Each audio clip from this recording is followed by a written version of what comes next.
My name is Tim Hazel, and I'm running for election to represent your interests on the KICA Board of Directors. What are the critical priorities for the association and why?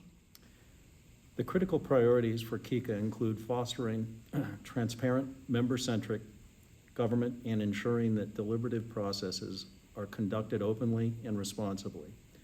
Too often, past board decisions have leaned on aggressive actions shrouded in executive sessions and covered by what only can be described as outcome-based legal opinions, all of which erode membership trust.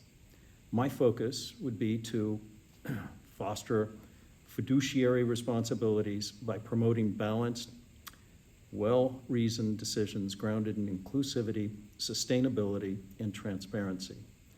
This approach will ensure that the board acts in the best interests of all members, consistent with the principles of good governance. It's important for the board to be an effective governing body. How will you contribute to that? I bring over 30 years of experience in HOA, homeowner association, COA, condominium association governance, and municipal agency operations. I would encourage the adoption of best practices that emphasize stakeholder engagement and open deliberations. An effective nonprofit community governing board must prioritize inclusivity, transparency, while ensuring compliance with applicable laws and the community's covenants. My professional expertise in structuring community associations and navigating regulatory challenges uniquely equips me to foster a collaborative and accountable board culture. If you are elected, it is likely you will be asked to lead a KICA task force or committee. Which one would you choose and why? If given the opportunity, I would likely choose the governance or the architectural review board transition task force or some derivative of that. My extensive background in HOA and COA governance, land use planning, and community structuring positions me well to bring valuable insights into these areas. I would focus on ensuring that policies and processes align with KICA's long-term goals while fostering clear communication between board members, the board, and the community. Beyond its formal responsibilities to the association, what leadership role can and should the board members play in the community? Board members should serve as educators and stewards, bridging the gap between complex governance frameworks that face our community, including explaining decisions within the context of the island's declarations, the KICA covenants, the KICA bylaws, the KICA rules and regulations, the ARB rules, the town ordinances, and the laws of South Carolina as they apply to nonprofit organizations. By demystifying these processes, the board can build member trust.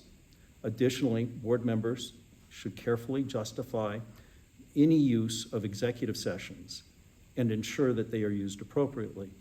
In connection with executive sessions and appropriateness, there are generally 3 areas which should be focused on when calling an executive session.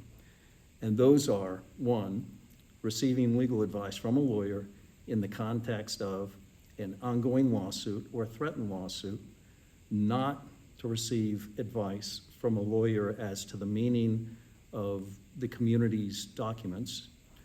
2, issues involving member enforcement of rules and regulations and enforcement of lack of payment in a timely fashion of their fees and dues.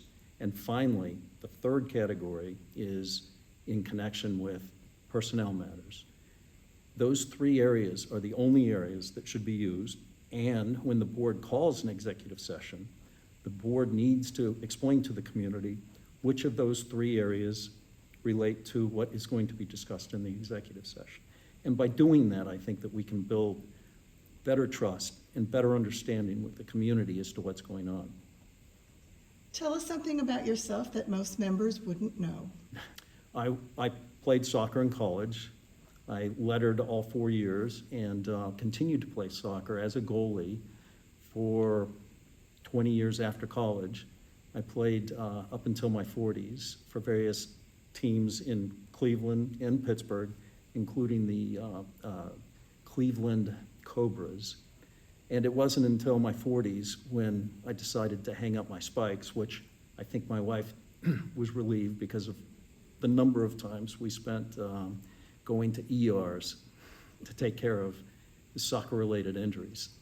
And I think that, that background has certainly helped me in business and the way I approach, my job, which is that of a real estate lawyer. So